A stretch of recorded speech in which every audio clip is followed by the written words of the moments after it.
Você pôs o link aqui? Pode começar, então vou colocar os outros.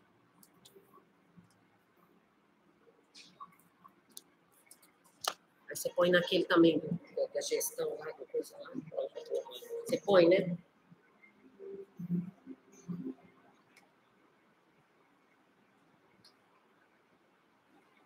Boa noite a todos.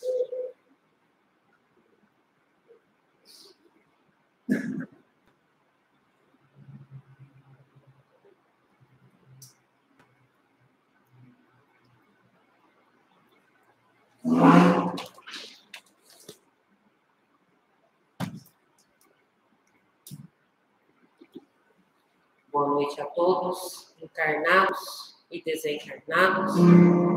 Que a doce paz do Mestre Jesus possa envolver e amparar a carta do Evangelho de nosso Senhor Jesus Cristo. Num tema tão importante como o da noite de hoje, diante das dificuldades e das dores que hoje afronta a sociedade, diante da prática da loucura e do suicídio. Então, de forma muito amorosa, pedimos aí à espiritualidade amiga que possa envolver a todos os irmãos encarnados e desencarnados que aqui estão, os que estão aqui conosco, inclusive nossos irmãos que são trazidos pela equipe espiritual diante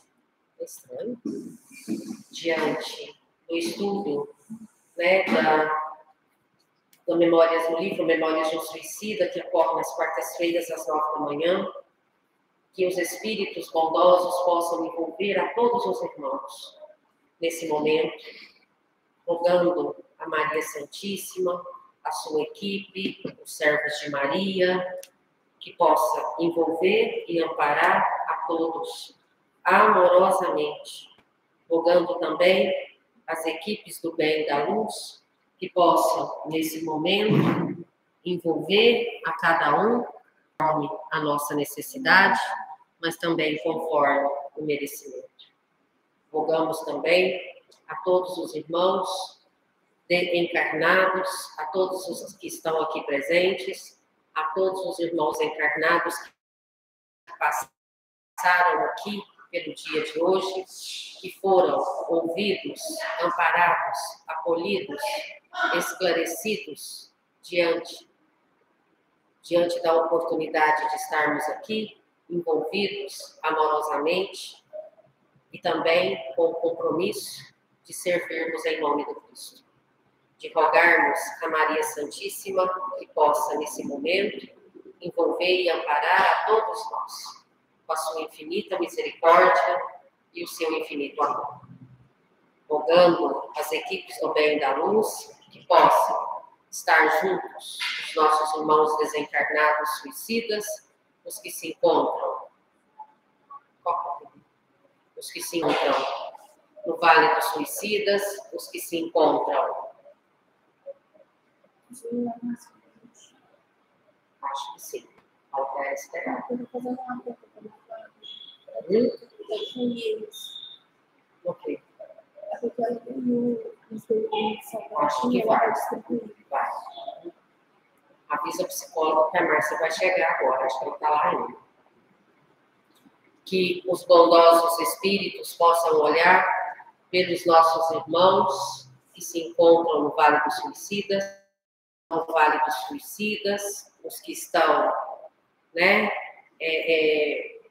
ainda presos aos seus despojos físicos, os que se encontram em grandes dores e sofrimento, que possam serem envolvidos no teu amor e na tua infinita misericórdia.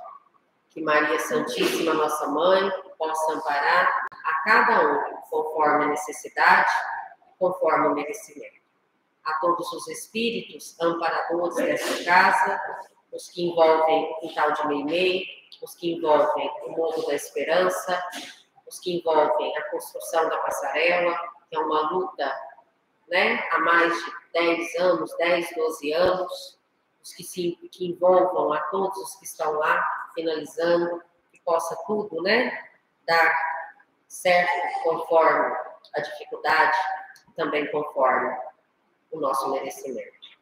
Que os bondosos espíritos amparadores possam também olhar por todos aqueles que se acham nossos inimigos, os que se acham inimigos dessa doutrina, os que se acham inimigos de Allan Kardec, do Espiritismo, os que se acham inimigos do Mestre Jesus, que eles possam ser envolvidos e amparados com o teu amor, Mestre Jesus, e a tua infinita misericórdia. Assim como também aqueles que ainda não compreendem o amor de Jesus. Que o Senhor possa olhar pelos que se encontram nos presídios, nas cadeias, nos albergues, nas clínicas de dependência química, onde houver dor e sofrimento. Que o Senhor possa chegar a cada um, os que se encontram nas UPAs, nas filas eletrônicas, pedirmos pelos nossos irmãos que se encontram no CAPS infantil, no CAPS AD, no CAPS Maria Boneca, no CAPS Inácio Ferreira, no CIAP, a todas as instituições que atendem, às UPAs, aos hospitais, sejam eles públicos ou particulares, que o Senhor possa envolver a cada um amorosamente no seu infinito amor e na sua infinita misericórdia. Que Maria Santíssima possa amparar a cada um. Aberto o Evangelho, capítulo 5. Bem-aventurados os aflitos. O suicídio e a loucura. Tópico 16. A incredulidade, a simples dúvida sobre o futuro, as ideias materialistas, numa palavra, são os maiores excitantes ao suicídio. Elas dão a covardia moral. Quando se veem homens de ciência felizes, nada têm melhor a fazer do que se matar? O que eles poderiam dizer para disso desviá-los? Que compensação poderiam lhes oferecer? Que esperança poderiam lhes dar? Nenhuma coisa não, senão o nada.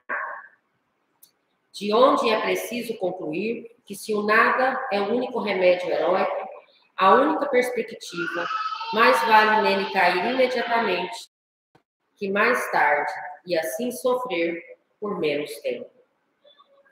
A propagação das ideias materialistas é, pois, o veneno que inocula em um grande número de pessoas o pensamento do suicídio, e aqueles que se fazem seus apóstolos assumem sobre si uma terrível responsabilidade.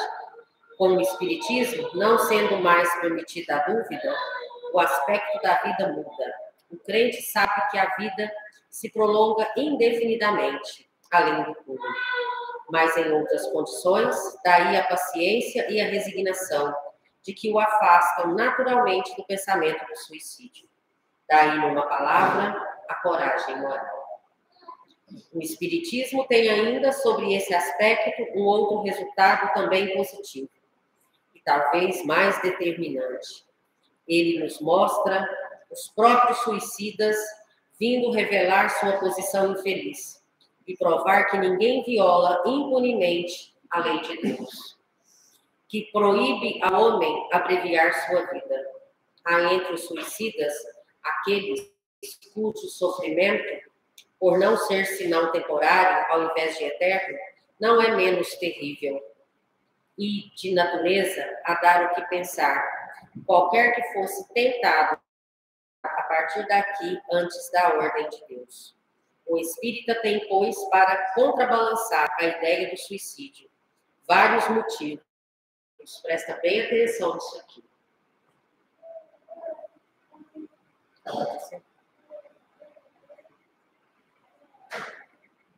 A certeza de uma vida futura, na qual ele sabe que será tanto mais feliz quanto tenha sido mais infeliz e mais resignado na terra. A certeza de que, abreviando sua vida, alcança um resultado justamente contrário ao que se esperava, e se livra de um mal para chegar a um mal. Não, onde que ele vai? Não vai pro moral, não, né?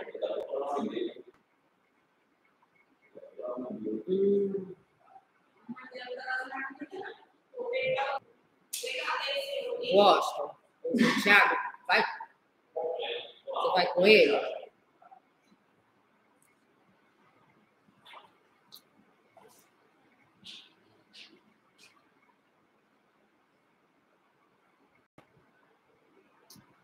A mãe dele não está bem.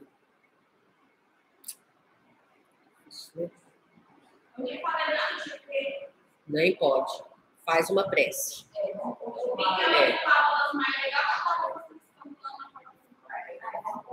Vamos continuar aqui. A certeza de que, abreviando sua vida, alcança um resultado justamente contrário ao que esperava. Que se livra de um mal para chegar a um mal pior, mais longo e mais terrível. Que se engana se crê em se matando ir mais depressa para o céu. Que o suicídio é um obstáculo para que ele se reúna no outro mundo aos objetos das suas afeições. Que esperava ali reencontrar de onde a consequência de que o suicídio, não lhe dando senão decepções, está contra os seus próprios interesses. Igualmente, o número dos suicídios impedidos pelo Espiritismo é considerável. E pode-se disso concluir que quando todo mundo for espírita, não haverá mais suicídios conscientes. Comparando-se, pois, o resultado das doutrinas materialistas e espírita sobre o único ponto de vista do suicídio, vemos que a lógica de uma a ele conduz, enquanto que a lógica da outra dele desvia. Quando nós falamos, né, do suicídio e da loucura, hoje, na parte da manhã, nós tivemos aqui um estudo sobre o suicídio e a loucura, sobre esse mesmo tópico, né? E nós fizemos várias, nós fizemos várias reflexões, e uma delas, e que quando o Tiago estava ali preparando o evangelho, ali na sala das cadeiras vermelhas agora mesmo, uma das coisas que eu comentei, que nós comentamos, é que uma das nossas maiores lutas, isso é uma orientação do codificador Allan Kardec, é a luta. Allan, senta, pra você prestar atenção no estudo. Senta. Senta. Cabeça erguida, igual a tia te ensinou, viu? Respira, tá? Que a luta maior que nós temos é com a questão do materialismo. Diante da imortalidade da alma, diante das leis divinas e diante da reencarnação. Porque o que é o materialismo? É uma corrente filosófica, há confusões. Porque muitas pessoas falam assim, o materialismo, a gente pensa o seguinte, o apego aos bens materiais. Gostar do dinheiro, do poder, não, isso não é uma parte do materialismo, mas que não é o materialismo em si. Isso aí é chamado de apego aos bens materiais, que é uma característica do materialista. Mas o que define o materialismo, prestem bastante atenção, é não acreditar na vida após a morte. Vou falar no popular. Cadê sua mãe? Vou falar no popular.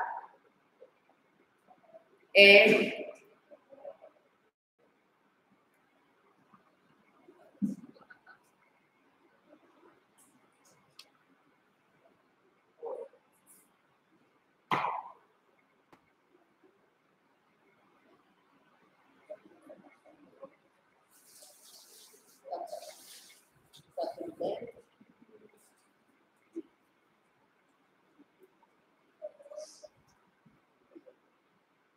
Você quer anotar, você não vai mais não.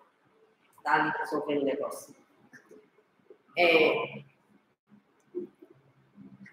Existe uma corrente, tem uma fala do Divaldo, e aí, quando ele falou isso, eu fui atrás para entender eu já entendia muita coisa, mas eu não sabia que era tão gritante assim. Ele falou o nome do filósofo, eu tenho ele anotado, e ele fala que o movimento do materialismo está muito forte,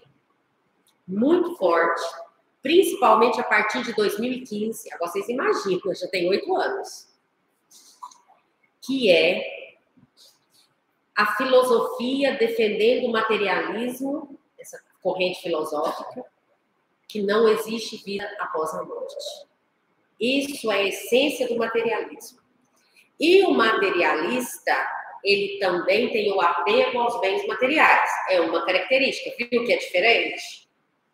Agora, aquele também que acredita na vida após a morte, ele também tem apego aos bens materiais. Então, o materialismo é a grande luta nossa. Por que ele não quer ficar lá?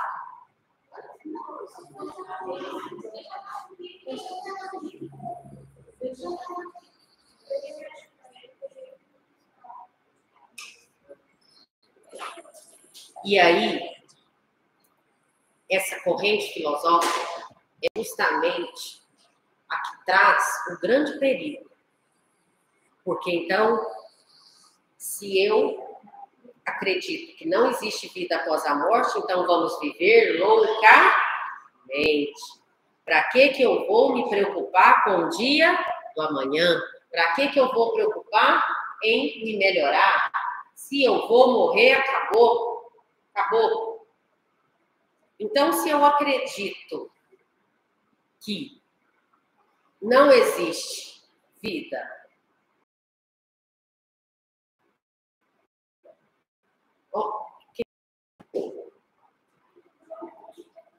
Hã? Sua barriga tá doendo? Você quer ir no banheiro? Então senta aí. Ela comeu? Ela comeu? Então, se nós acreditamos na vida após a morte, ou se nós não acreditamos, então vamos viver loucamente. Para que eu vou me preocupar se eu tenho que ser uma pessoa melhor? Para quê? Se não vai ter vida depois da morte, acabou, acabou. Eu não vou ter que reajustar aquilo que eu fiz de errado. Então, vamos beber tudo que a gente pode beber. O álcool é a porta, infelizmente, para muitas drogas. De muitos que a gente conversa aqui, e isso não é meu achismo, não. Não é o meu achismo. Né? Não é a tia Roberta. É as experiências que nós temos aqui no João José. Com todos que a gente leva para as clínicas, os irmãos de rua que a gente acolhe aqui, que a gente ampara, eles nos falam que começaram pelo álcool. Então, se eu não vou ter que reparar nada que eu fiz de errado, então vamos beber tudo que a gente pode beber. Vamos usar as drogas, vamos roubar, né?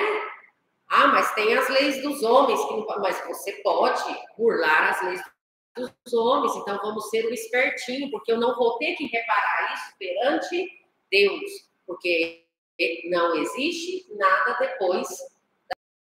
Gente, isso é a gente construir na sociedade uma bomba relógio moral. E isso está sendo ensinado, muitas vezes, né? Ao ponto da gente não poder falar isso, não poder combater isso, porque podemos ser assim, ó, apedrejados. Então, nós temos que tomar muito cuidado com isso. Porque o Espiritismo, ele respeita todas as correntes filosóficas, ele respeita todas as ideias, mas há uma distância muito grande entre respeitar e compactuar com essas ideias. Então, a maior luta para a gente prevenir o suicídio e o processo de loucura é nós combatermos a essência do materialismo e trazermos o grande consolo que Jesus mandou através do seu evangelho, que é a vida futura, que é compreender que existe vida após a morte, ou, em outras palavras, a imortalidade da alma. Se eu tivesse na aula de português e falasse assim, palavra sinônima, antônima de materialismo, imortalidade da alma. Dentro do viés da questão da religião, não é isso? E é a maior luta nossa hoje. Então todos que acreditam na imortalidade da alma não suicidam? Suicidam. Então os espíritas, eles não suicidam? Suicidam. Porque é a prova de cada um de nós. É a essência moral de cada um de nós que está sendo colocado à prova. Mas então por que os bondosos espíritos, né? Os espíritos benevolentes, eles não socorrem os espíritas no momento desse? O espírito de luz não toma a sua cruz. Ele te orienta, mas a escolha tem que ser sua, minha, nossa. Então isso é muito sério. Todo mundo entendeu o que é materialismo? Amanhã posso perguntar? E o apego aos bens materiais? É outra questão. O apego aos bens materiais é eu gostar do bem material, do dinheiro, do ouro, né? Das coisas do mundo. Então é errado a gente gostar do dinheiro, do ouro, das coisas do mundo? Não, não é errado. O que eu não posso é me tornar escravo do dinheiro, do ouro e das coisas do mundo. É eu entender que eu estou aqui para poder ajudar, amparar e esclarecer. Tem diferença, não tem? Aqueles que têm o conhecimento, aqueles que têm a oportunidade, eles têm que amparar aqueles que têm o menos. Esse é o nosso grande desafio. E que não é fácil, gente. Porque o Espiritismo, ele nos traz muitas inquietações diante daquilo que nós devemos fazer. Olha aqui, ó. A calma e a resignação, auridas na maneira de encarar a vida terrestre e na fé no futuro, dão ao espírito uma serenidade, que é o melhor preservativo contra a loucura e o suicídio. Então, a calma, a resignação, né? Aquilo que nós trazemos na essência do Evangelho de nosso Senhor Jesus Cristo. A aceitação. E aí, quando ele fala, a maioria dos casos de loucura são devidos à comoção produzidas pelas vicissitudes que o homem não tem força de suportar. Então, o que é o processo de loucura? Né? O que é esse processo de loucura que muitas vezes se estabelece, né? Que é uma característica que está lá, né? Em obras póstumas, qual que é, no finalzinho dela lá, qual que é a característica do processo de passarmos do mundo de provas e expiações para o mundo de transição ou de regeneração. Tomar muito cuidado com isso, não no sentido de ter fortalecer a nossa fé, a nossa postura diante de Jesus.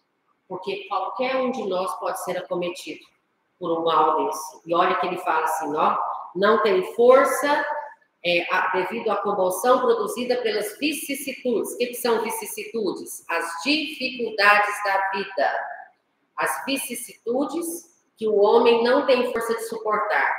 Se, pois, pela maneira que o Espiritismo faz encarar as coisas desse mundo, ele recebe com indiferença, com alegria mesmo, os reveses e as decepções que o desesperariam em outras circunstâncias. quem de nós aqui nunca já passou, está passando ou ainda vai passar por uma vicissitude? O que é uma vicissitude mesmo? Acabei de falar. Professor. Hã? Que é uma, quem sabe me explicar o que é uma vicissitude? Acabei de falar. O que é uma vicissitude na nossa vida? É uma dificuldade, um problema que nós estamos enfrentando, seja ele qual for. É um momento que nós estamos vivendo, cada um de nós, com as dificuldades que estamos passando e vivenciando. E muitos de nós não conseguem entendermos essas dificuldades e aí procuramos outras alternativas que vão ocasionando um processo de desequilíbrio. É por isso que muitos aí veem os processos, os vícios morais, as dificuldades que cada um, a gula, a promiscuidade, nossa, uma dificuldade que nós temos.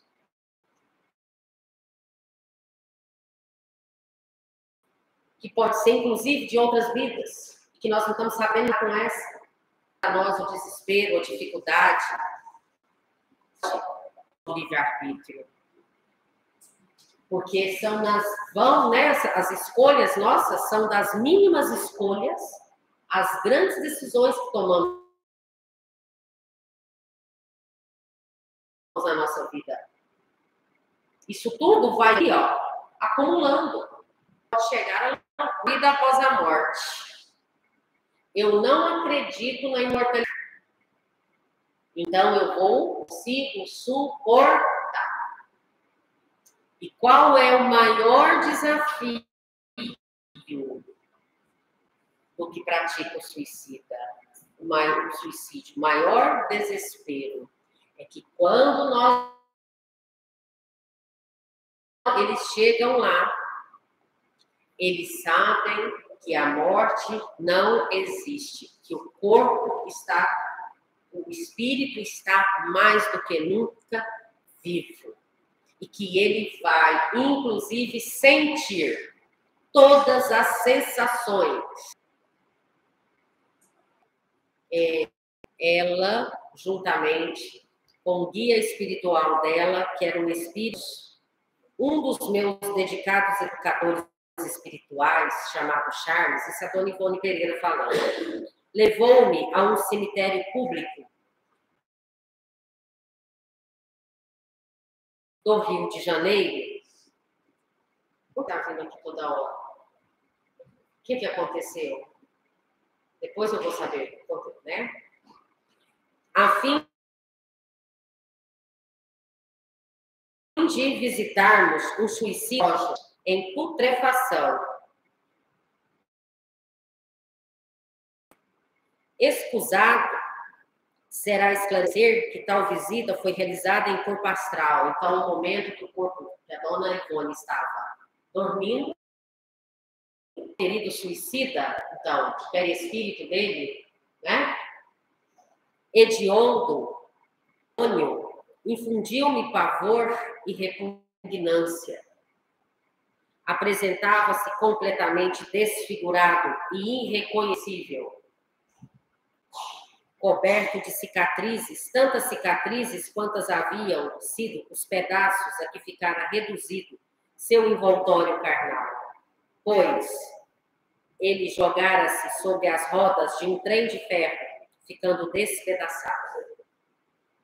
Não há descrição possível para o estado de sofrimento desse espírito. Estava enlouquecido, atordoado, por vezes furioso, sem se poder acalmar para raciocinar, insensível a toda e qualquer vibração que não fosse a sua imensa desgraça. Tentamos falar-lhe, não nos ouvia. E Charles, tristemente, com acento indefinível de ternura, falou: aqui só a prece terá virtude capaz de se impor. Será o único bálsamo que poderemos destilar em seu favor, santo bastante para, após certo período de tempo, poderá aliviá-lo. Só a prece. Então, ela encontra esse espírito, juntamente com o guia espiritual, Charles, em pedaços, em situação deplorável. E naquele momento, o que se poderia fazer? Nada, a não ser a prece. E olha aquela pergunta: e essas cicatrizes? Perguntei impressionada. Só desaparecerão, tornou Charles, depois da expiação do erro, da reparação em existências amargas, que requererão lágrimas ininterruptas, o que não se levará menos do que um século, talvez muito mais.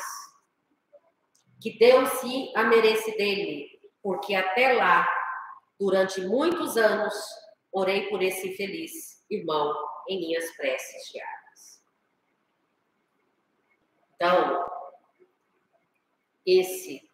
Dona Ivone traz essa informação para nós no livro Memórias de um Suicida, para a gente entender, e o conhecimento é muito importante. Amai-vos, o primeiro ensinamento, instruí-vos, porque o processo do suicídio, a doutrina espírita traz para nós todo o conhecimento, mas isso não nos vai nos livrar do risco de nós, porque todos nós aqui, em algum momento da nossa existência, já praticamos o suicídio consciente, e muitos de nós continuam praticando inconsciente. E aí, a grande questão hoje, que o mundo materialista fala, que a sociedade fala, né? A opinião, mas não compactuamos, que não deve suicídio, porque você estimula mais as pessoas a praticarem. Mas aí você pega os dados estatísticos dos últimos 20 anos, a tendência, então não está se falando como deveria falar, mas as pessoas estão praticando suicídio, e aí? O que nós vamos fazer? Principalmente nós, que somos aquele que está o Evangelho com o Espiritismo, que sabe da existência da vida. Alane, que sabe da existência da vida após a morte, da imortalidade da alma. Deixa, ela está passando mal? Passando mal? No estômago? Deixa ela deitar, está passando mal. Deixa ela deitar no seu colo, Marisa. Senta direito.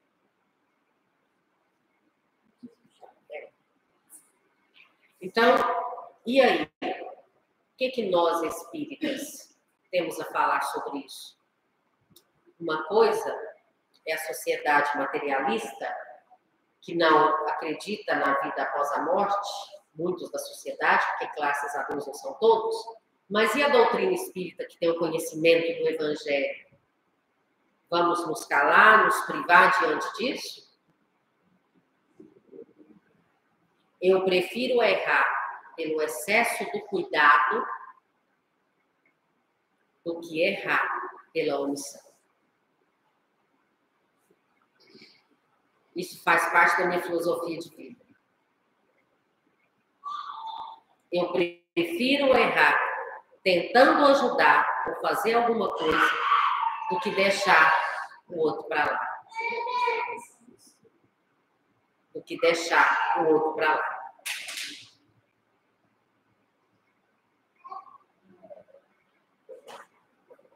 Isso faz parte da minha condição. E nós trazemos isso aqui para dentro do João Azevedo, porque a doutrina espírita, o Evangelho de Nosso Senhor Jesus Cristo,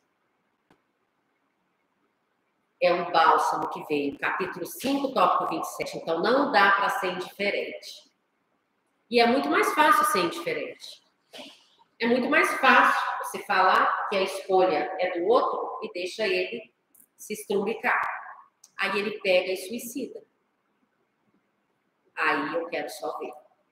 Se no seu planejamento estava lá que você tinha que ajudar ele e que você poderia ter evitado e poderia também não ter evitado, porque a escolha é dele, mas você deveria ter feito algo. Nós passamos por uma experiência muito triste numa outra casa espírita, quando nós sabíamos de uma mãe. Eu ponho o nome dela até hoje aqui no livro. Tem 12 anos que eu ponho o nome dela. Não, 9 anos que eu ponho o nome dela no livro de preces. Até hoje.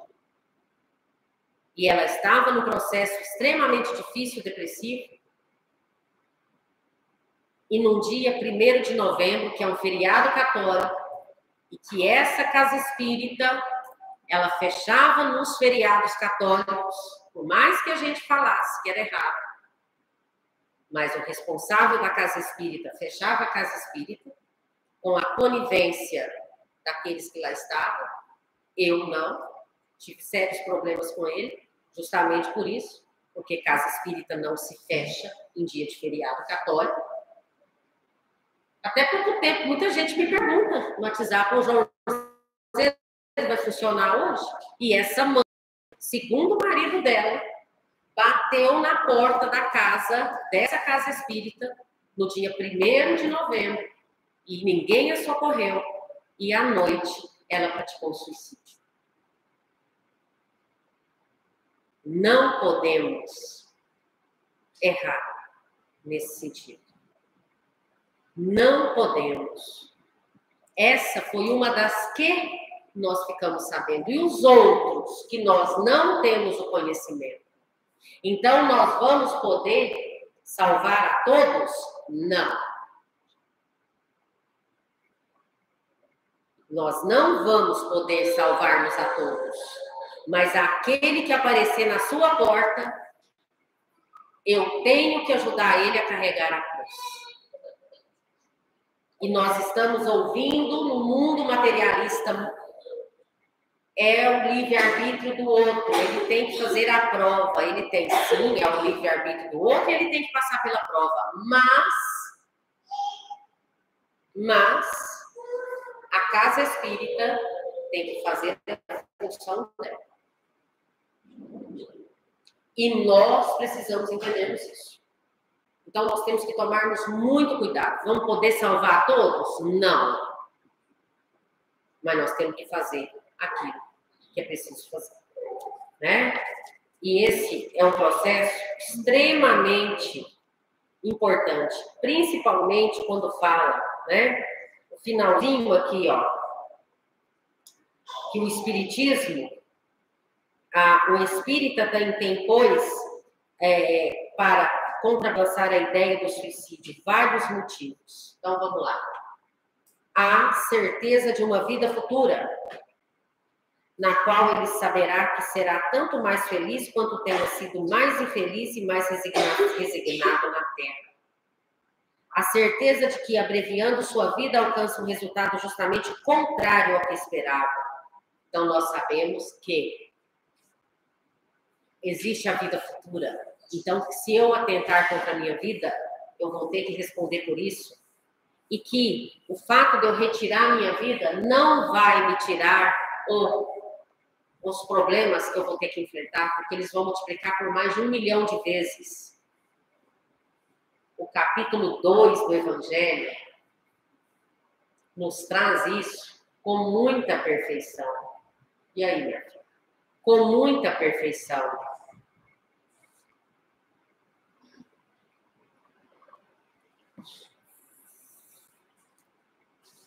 Márcia, vem cá fazendo favor. Respira. Você melhorou, filha? Vai lá na sala de... Olha se a Juliana está atendendo. Fala que os meninos da massa não vieram até agora. Que é para ela se ser das máscaras. Tá? Você tem nada para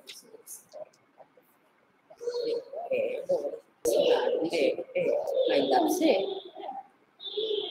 Já pode ir? Bebe a água. Então, entenderam isso, gente? Vamos lá. Abreviando sua vida, alcança o resultado justamente contrário ao que se esperava. Mais outra aqui, ó.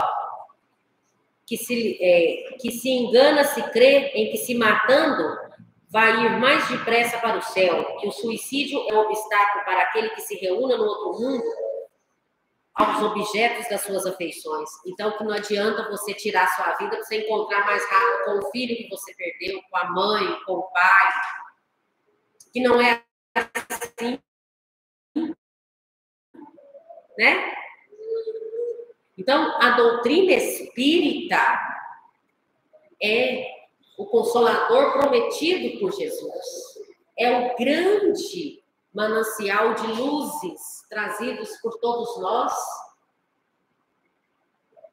trazidos para todos nós, aliás, que nos faz, né? Quantas dores, quantas dificuldades,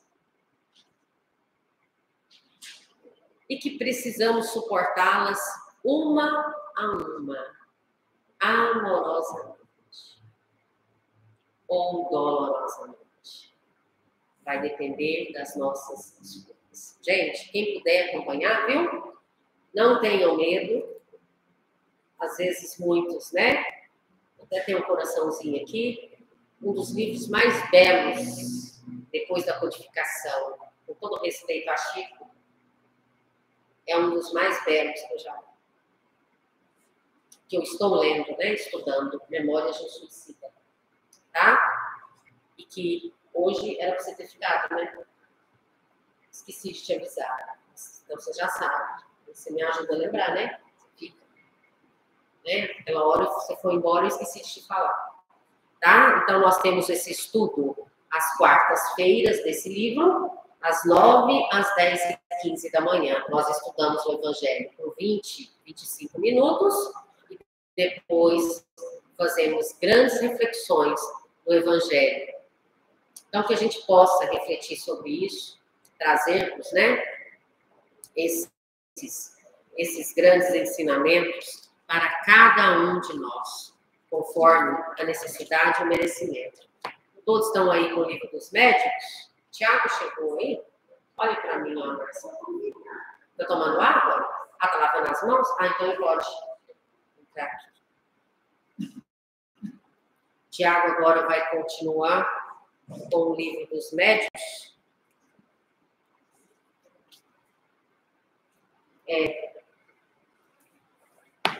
Vou marcar aqui, Tiago. Vou lhe pegar para você. Esqueci de fazer.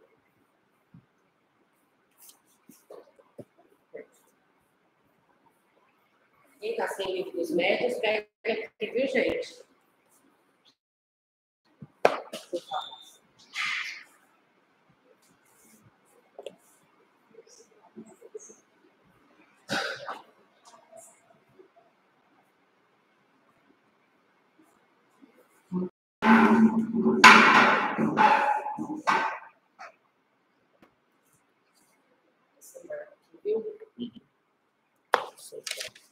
Que fica lá dentro, tá? Pra gente não ficar preso. Boa noite a todos. Por que esse som diferente? Tá. Nossa, Tiago, eu vi só a água. Eu peguei a garrafa d'água. Boa noite a todos. É um problema no microfone mesmo. Que a doce paz do Mestre Jesus nos envolva. Bom, vamos iniciar hoje o capítulo 7 da bicorporeidade e da transfiguração. significados. Vamos lá. Capítulo 7. Livro dos Médiuns, da incorporeidade e da transfiguração. Bom, qual que é o entendimento de vocês quanto a esses dois fenômenos? Primeiro, da transfiguração. O que é transfiguração?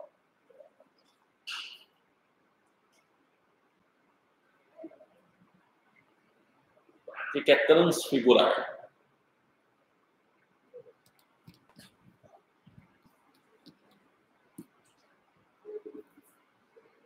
Ninguém? Esther? Transfiguração. Não? Tá. Tem uma passagem, uma narrativa da vida do Cristo, né, que fala sobre a transfiguração, né? A mudança da figura, a transformação da figura, a transformação do rosto, da face. O Divaldo já ouvi narrativas que há momentos, né, da vida do Divaldo em que ele, ao receber uma mensagem, passar uma comunicação de Bezerra de Menezes, que as fisionomias do rosto dele se transformam, afeiçoando-se às do Bezerra. Corporeidade é o corpo, né? É estar em dois lugares distintos. Eurípides Barçanufo, em Sacramento, há narrativas, né, daqueles que conviveram com ele, de que Eurípides era possuidor dessa faculdade. E em várias ocasiões ele realizou-se partos, fez atendimentos, na zona rural, fazendo uso dessa faculdade. Há inclusive um episódio da vida de Eurípides, né? Eurípides conta que Eurípides já se encontrava em casa, né, e uma senhora na zona rural entrou em trabalho de parto e mandou o marido ir chamar o professor Eurípides, o senhor Eurípides. E ele montou no cavalo e, ó, perna para quem tem. Né? Foi. Chegou tarde da noite, bateu na porta da casa do professor Eurípides. O professor Eurípides atende, olha para ele e fala assim: parabéns, tu tens um belo menino. E ele não entende. Ele fala, apavorado, esbaforido: o senhor precisa ir comigo, minha esposa. Eu já estive lá, ela e a criança passam bem. Ele, não tem como. Eu vim no cavalo dando tudo que tinha. O senhor não pode ter. Eu estive lá, eu já atendi, a mãe e a criança passam bem. Ele, não, só tem uma estrada. Eu teria visto o senhor. Só tem uma forma de chegar lá. E como ele não arredava, o senhor vai comigo, por bem ou por mal. E ele falou, então vou por bem. Montou no cavalo e foi com ele. Chegando lá, né, ele entrou no quarto, a esposa bem, a criança no colo, ela virou para ele e falou, senhor, eu estou muito bem, não precisava ter voltado aqui, não. Ele olhou para ele e falou, falei que eu já tinha vindo aqui.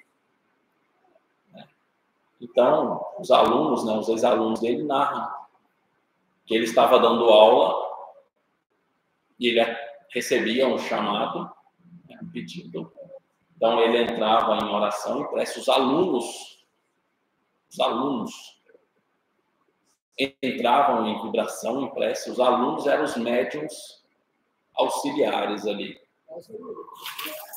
Dava suporte para ele e ele ia na onde era chamado, atendia aqueles que necessitavam, né?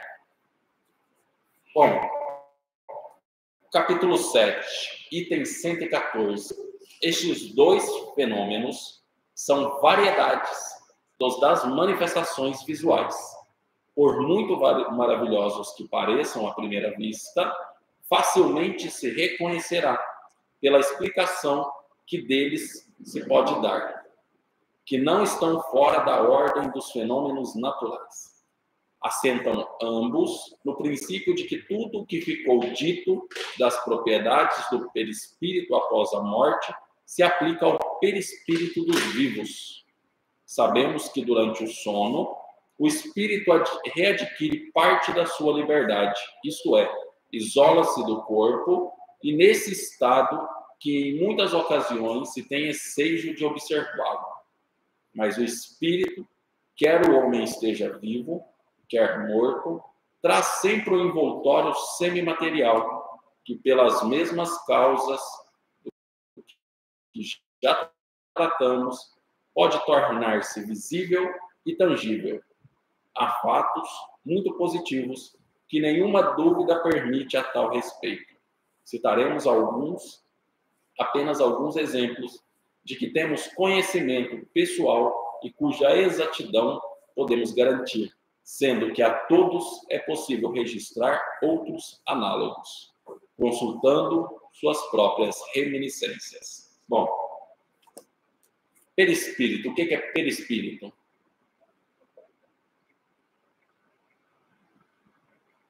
Perispírito. O que é o perispírito?